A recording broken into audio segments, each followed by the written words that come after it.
Hello, friends. Today is our Class 3. When your document opens, if you don't see this kind of layout, go to the Window menu and select Workspace. From there, click on Essentials Classic, and your layout will look just like this.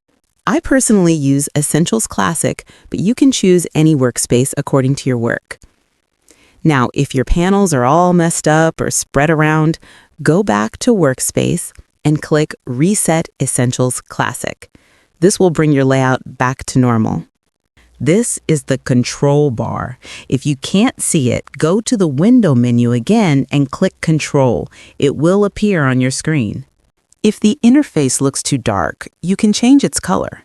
Go to the Edit menu, then scroll down to Preferences and click User Interface. A new window will open with brightness options. You can choose any color tone you like, and then click OK.